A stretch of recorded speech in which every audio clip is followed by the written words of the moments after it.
On that moment, like just watching the grand final last week when St Kilda, obviously didn't win, and there's just so much emotion when you don't. You're at that point. We can see it in our sights, and it just doesn't happen. Yeah.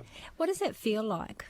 Oh, look, it's devastating. Of course it is, but on one side it is, but on the other side, players will certainly use that as their motivation leading into the next pre-season because you're not that far away. And as a club, we've been up there for the last 3 years, and we know we're not that far away. And if the stars align, if you want to use a better term, or things go together well for us at that right period, then we can achieve it. Yeah. And so the guys will certainly use that to get through the pre-season, get themselves extremely fit, and certainly as the year goes on, things like that will start to flow back through again. That you don't want to feel that pain of last year or the last couple of years, and so that becomes your motivating force, definitely leading into a final series. And St Kilda would have used that without a doubt because they lost the year before, and they would have seen some vision and stuff to get themselves into a position where they end up drawing the first grand final, and then things just got.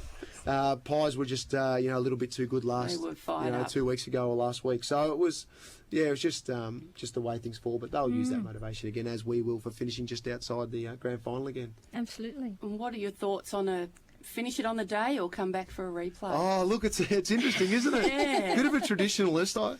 I didn't mind going back to watch it again. Yeah. And neither did most people. Look, the I saw you commentating. Yeah, yes. I was lucky enough to be part of the coverage, which was good. Would have been nice. But, I think what the AFL will do, and certainly the Players Association. The Players Association will ask the players what they think now. That'll become the next question in the survey that they do. And speaking to a few guys when we're away, the general feeling is probably get it finished, get it done on the day.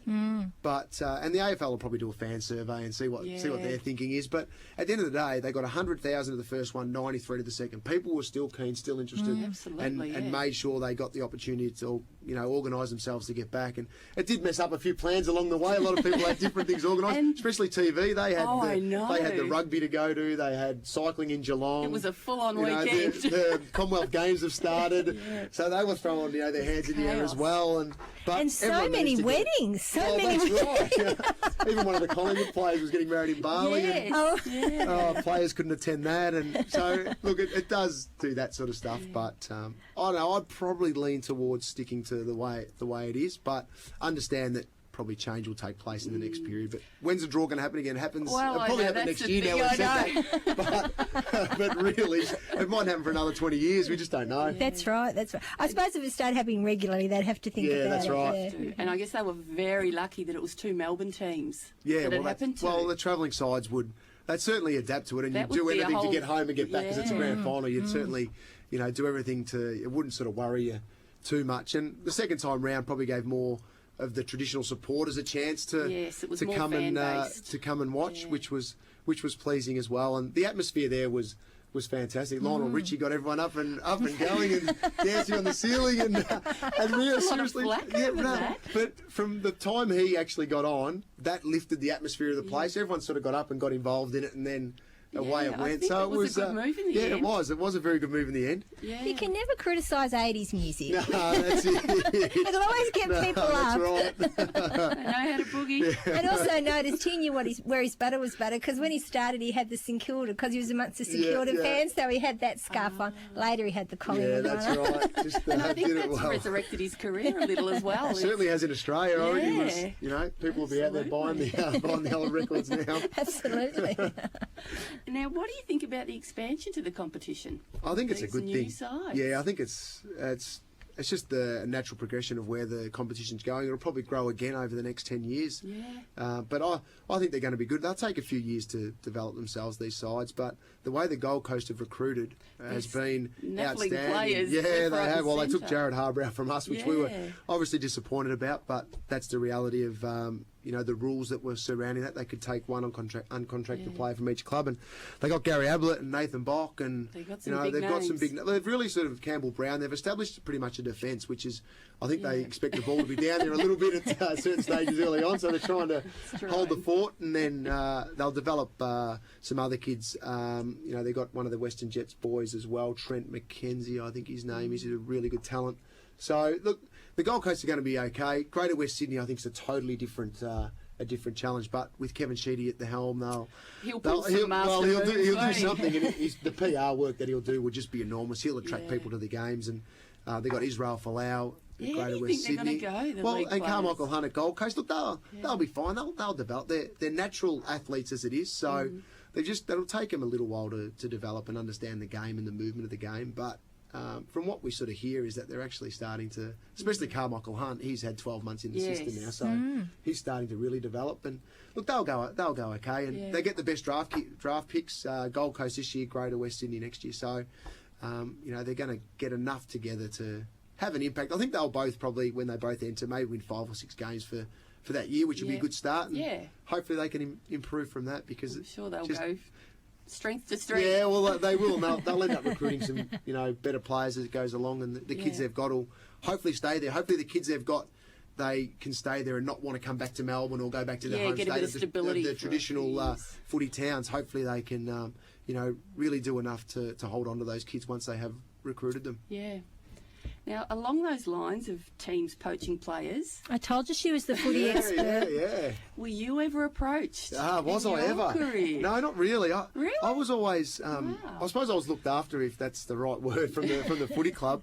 Every time I was a year out from coming out of contract, they'd sign me up and away we go. And I was always happy. I was, extremely comfortable. I love the club, so I was never a chance to go anywhere else.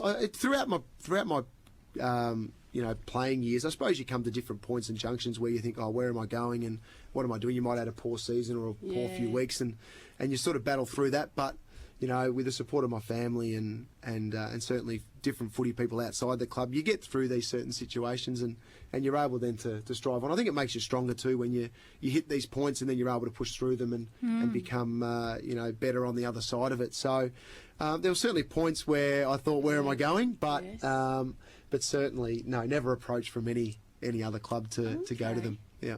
Because they say that there's no loyalty in football anymore. Well, I'd like to think there are still some. It's changing a little. It's obviously it's changing a bit now in regards to that. But you'd like to think that certain players will play for one club for their whole career, and hopefully that flows through. We've got some great young players at our club, and hopefully they do stay there the whole journey, and that becomes their responsibility, and you'd like the club to obviously make sure they're signed up and sealed before before any club really has an opportunity to knock on their door. And that's where it's really positive at the club at the moment, because we're getting stronger as a club as a whole, with some fantastic facilities and memberships going really, really well, all those sort of things.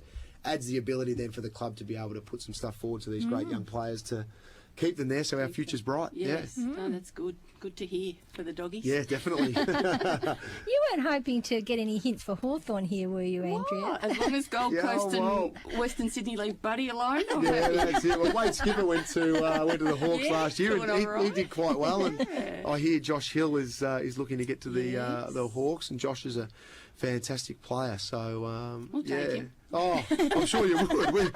We wouldn't like to lose him. But that's like I said, that's just part and parcel. It's trade week at the moment. There's plenty of moving going on. Yeah, for sure. You're listening to Denise and Andrew on Friday with Brad Johnson on 88.9 wynFM. You're listening to Denise and Andrew on Fridays on 88.9 wynFM. And we just had youth group with Forever Young, and before that, Alex Lloyd and Amazing. Now, we'd like to keep Brad in the studio all day, but he has to go to another event. So, Brad, what's life after football? What's that going to be for you? Oh, look, I just want to take a break at the minute and get away with the family and have a bit of fun with them. We're heading away soon to be able to do that. And when I get back, I'll try and organise the next stage of my life. I've got some few things in play at the moment, but nothing sort of concrete worked out as yet as to timing. So I'd like to do some media stuff if I get the opportunity during the footy season. And then we spoke about the game and where it's going before. I'm really sort of passionate about that and trying to maybe be a part of, help the game keep going in the right direction and not take a backseat to any other sport in the country. So it's an Aussie rule. Yes, that's it. So, but I love the game. I've been involved in it for 17 years. I'm certainly not going to go and try and do something I don't know. So, and maybe eventually I'll get back to the club at some stage. Coaching? Oh, maybe in the future. Not certainly not. Not going to rule it out? Not initially. Maybe not a senior coach. Don't but do a James Heard and say, no, yes. Yeah, that's it. That's it. Now, if you'd actually like to meet Brad locally, tomorrow you will be at the Werribee Plaza from 11:30. Yes. Signing books at the Werribee Collins bookstore. Yes. And they are a proud sponsor of 88.9 wynFM. So if you want to get along at 11:30 to meet Brad and also to get a book signed, that'd be great. You'd love to see I'll everyone. be there for a couple of hours, I think, tomorrow. So it'll be good to see as many people as we can and take some photos and sign some books and have a chat. That's the best part about it. Absolutely. Well, thank you so much for coming to join us today, Brad. Thank you.